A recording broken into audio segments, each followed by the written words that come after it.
Dieu déclenche une tempête dans votre vie, c'est dans un but précis. Il a un but précis à l'esprit. Disons que vous êtes un chrétien et que vous êtes à la dérive et que tout va bien. Dieu a un but pour votre vie. Et qu'est-ce qu'il fait? Il envoie une tempête ou il permet à la tempête d'éclater pour attirer votre attention. Car ce qui attire notre attention, c'est les chagrins d'amour, les épreuves, les difficultés, les persécutions, tout ce que vous voulez, il a votre attention. C'est donc l'une des raisons pour lesquelles il permet certaines épreuves, pour attirer notre attention. La deuxième raison est qu'il veut atteindre un péché dans votre vie. Quelque chose que vous avez laissé se développer dans votre vie. Vous savez que ça n'a pas sa place là.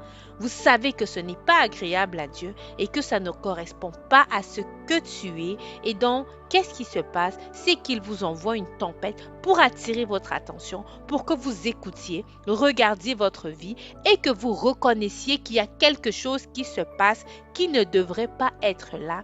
Et il veut que vous vous en occupiez et que vous l'écoutiez. Plus longtemps vous vous accrocherez à ce dont il veut que vous vous débarrassiez, plus la tempête sera forte. Pour certaines personnes, ça pourrait commencer par un peu de vent et pour d'autres, ça pourrait se transformer en un ouragan. Pour la simple raison qu'ils refusent de reconnaître que Dieu prépare quelque chose dans leur vie. Et puis bien sûr, une troisième raison, c'est qu'il veut que vous abandonniez quelque chose. Il veut que vous déposiez quelque chose, il veut que vous retiriez votre main de quelque chose que vous saisissez très fort.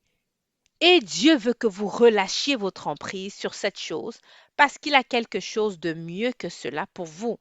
Alors qu'est-ce qui se passe? Il envoie une tempête pour vous faire penser à lui et pour attirer votre attention.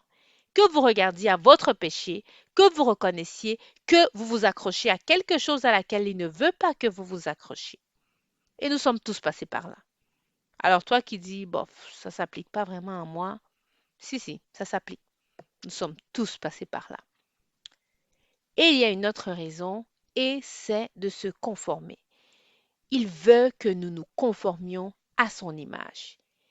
Il nous dit de cesser de nous conformer à la ressemblance du monde et d'être transformés par le renouvellement de notre cœur afin que nous puissions prouver ce qu'est la bonne et parfaite volonté de Dieu. Le but ultime de Dieu est de nous modeler à l'image et à la ressemblance de son Fils. Alors que fait-il? Il attire notre attention. Il s'occupe du péché, il nous amène à l'abandon.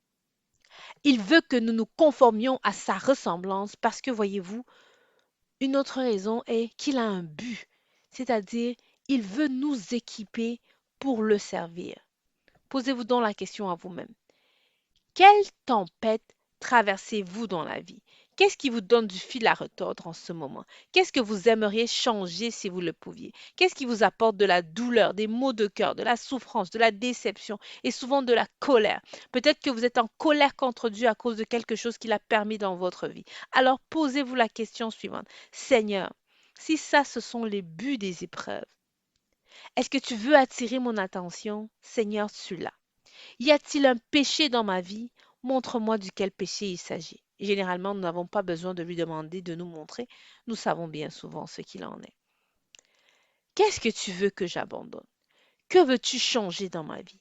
Dieu, essaies-tu de m'équiper pour te servir?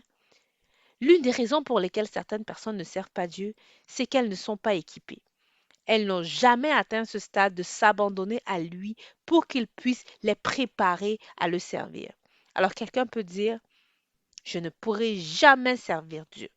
Oui, tu ne pourras pas le faire tant que tu auras cette attitude. Et deuxièmement, tant que vous refuserez de dire à Dieu, Seigneur, tout ce que tu veux dans ma vie, main ouverte, je suis disponible, je suis prêt à faire tout ce que tu veux, Seigneur, voici ma vie.